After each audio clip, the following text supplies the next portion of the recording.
आज़ाद जम्मू कश्मीर के नवमुंतखब वज़ीर-ए-आज़म राजा फैसल राठौड़ ने बतौर 16वें कायदे-ए-ऐवान अहदे का हलफ उठा लिया। स्पीकर आज़ाद जम्मू कश्मीर कानून साज असम्बली चौधरी लतीफ़ अकबर ने अहदे का हलफ लिया।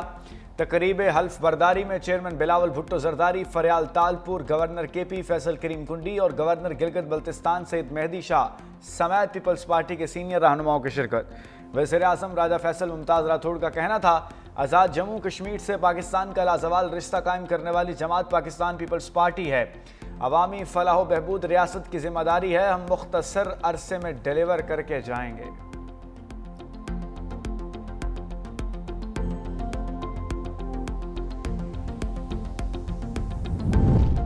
पाकिस्तान पीपल्स पार्टी और कश्मीरी अवाम का 3 नस्लों का रिश्ता है।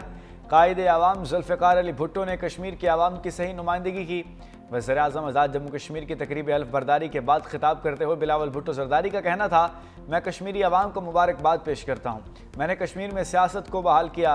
कायदे अवाम शहीद जुल्फ़िकार अली भुट्टो ने पीपल्स पार्टी की बुनियाद लाहौर या लाड़काना नहीं कश्मीर की वजह से रखी।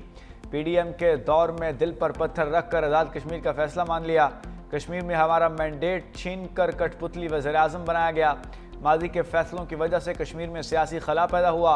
हम बंद कमरों में बैठकर आज़ाद कश्मीर की हुकूमत नहीं चलाएंगे।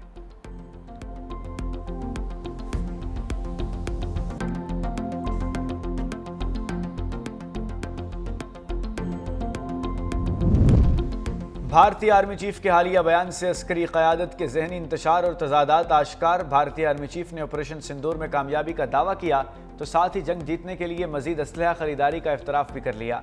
दिफाई माहिरीन का कहना है कि ऑपरेशन सिंदूर में झूठी फतह के ढोल पीटने के बावजूद भारतीय फौज अपनी कमज़ोर पेशा वराना सलाहियत और नाकाम दिफाई मनसूबाबंदी जाहिर करती है। भारतीय आर्मी चीफ ने तवील जंग के लिए नाकाफ़ी साजो सामान की तस्दीक भी की। वाज़ेह होता है कि अस्करी क़यादत, पॉलिसी, हिकमत अमली और तैयारी के तीनों महाजों पर दबाव का शिकार है।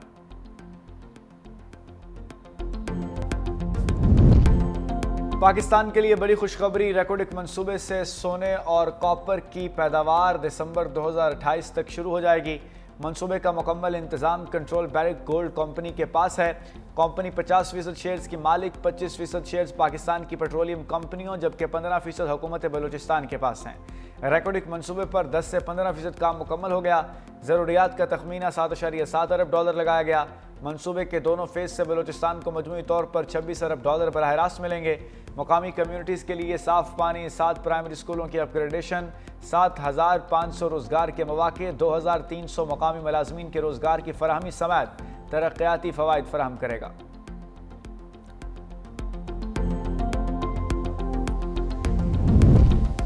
और बोर्ड ऑफ रेवेन्यू पंजाब का किसानों के वाजबात की अदायगी के लिए बड़ा फैसला, शकरगंज शुगर मिल्स की जायदादें नीलाम करने की मंजूरी दे दी। नीलामी के लिए खुसूसी एक्शन कमेटी तश्कील दी गई। ADCR, Jhang, focal person, assistant commissioner, दीगर अफसरान मेंबर नामजद। शकरगंज शुगर मिल्स की 1262 केनाल 8 मरला अराजी के नीलामी का अमल कमेटी के सुपुर्द। अराजी पहले ही किसानों के वाजबात की उसूली के लिए मुंसलिक की जा चुकी। नीलामी के बाद की रकम की तकसीम किसानों में की जाएगी।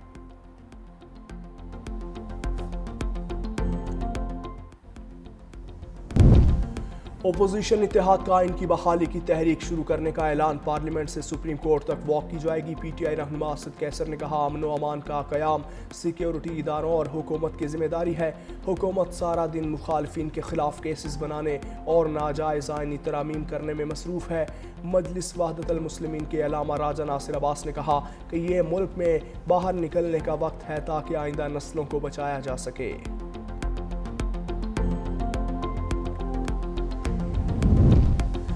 बिलावल भुट्टो से पीपल्स पार्टी रहनुमाओं की मुलाकातें, बरतानिया, नॉर्वे, ऑस्ट्रिया के पार्लियामेंटेरियंस भी मिले। गवर्नर पंजाब सलीम रजा और गवर्नर गिलगित बल्तिस्तान मेहदी शाह की मुलाकातें। बिलावल भुट्टो को सूबे की मौजूदा सियासी सूरत हाल से मुतल्लिक आगाह किया। सदर पीपल्स पार्टी की मोहम्मद अली शाह बाजा की पार्टी उमूर पर ब्रीफिंग। रुकन कौमी असम्बली खालिद अहमद खान की घोटकी में अवामी मसाइल, उनके हल से मुतल्लिक बातचीत।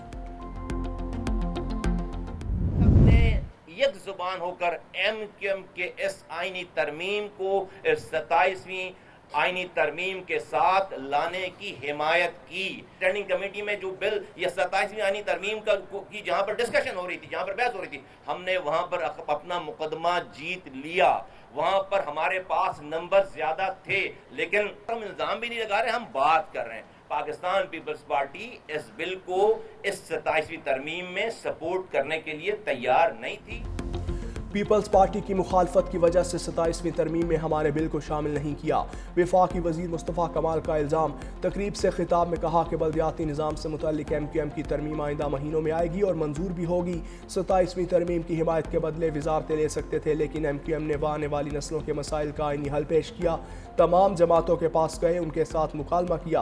वफाकी हुकूमत ने हमसे अपील की थी कि अभी इस मामले को रोक दें। हमारे बिल की हिमायत करने पर तमाम जमातों के शुक्रगुजार हैं।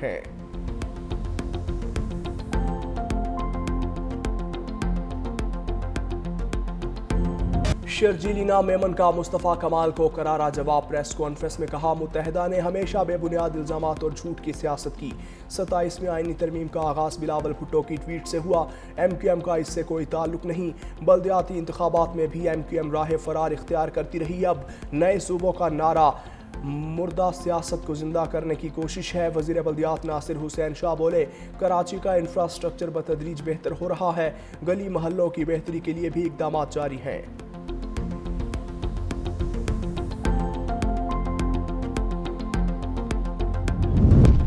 इलेक्शन कमीशन का इस्लामाबाद में बल्दियाती इंतखाबात करवाने का ऐलान। इलेक्शन कमीशन ने बल्दियाती इंतखाबात से मुताल्लिक महफूज फैसला जारी कर दिया। लोकल गवर्नमेंट एक्ट 2015 में हालिया तरामीम आइन और कानून से मुतसादिम करार। लिखा, खवातीन समेत दीगर मखसूस नशिस्तों पर इंतखाबात सेक्रेटरी लोकल गवर्नमेंट नहीं करवा सकता। इंतखाबात के लिए DRO, RO और दीगर अमला तैनात करना इलेक्शन कमीशन का इख्तियार है।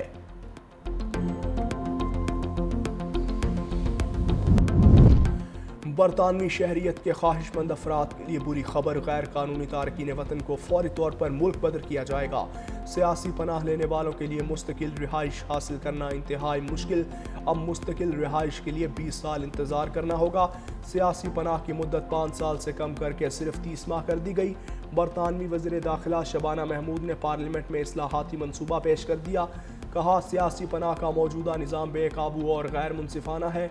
नए कवानीन से पहले से मौजूदा सियासी पनाह गुज़ीन मुतासर नहीं होंगे। काम करने के काबिल अफराद माली मदद से महरूम रहेंगे।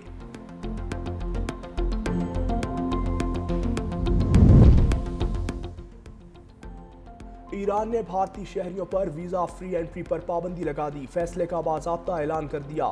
इस फैसले के तहत 22 नवंबर से भारतीय पासपोर्ट रखने वाले अफराद बगैर वीज़ा के ईरान में दाखिल नहीं हो सकेंगे। भारतीय शहरियों के लिए अब सिर्फ पासपोर्ट दिखाकर सरहद पार करना मुमकिन नहीं होगा, बल्कि ईरान में दाखिले के लिए बाकायदा वीज़ा हासिल करना लाजमी होगा। इस नई पाबंदी के बाद भारतीय शहरियों को ईरान का सफ़र करने से पहले ज़रूरी दस्तावेज़ात और पेश की मंजूरी मुकम्मल करनी होगी, वरना उन्हें एयरपोर्ट्स या ज़मीनी सरहदों पर दाखिले की इजाज़त नहीं होगी। पंजाब की फ़ज़ाओं में स्मोक बरकरार। लाहौर का दूसरा नंबर, AQI 335 रिकॉर्ड। दिल्ली का AQI 404 रिकॉर्ड।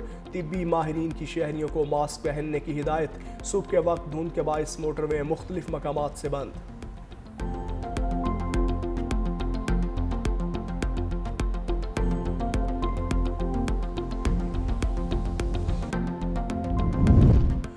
मदीना मुनव्वरा में शदीद यालाबारी का सिलसिला जारी। सहराई इलाके ने सफ़ेद चादर ओढ़ ली।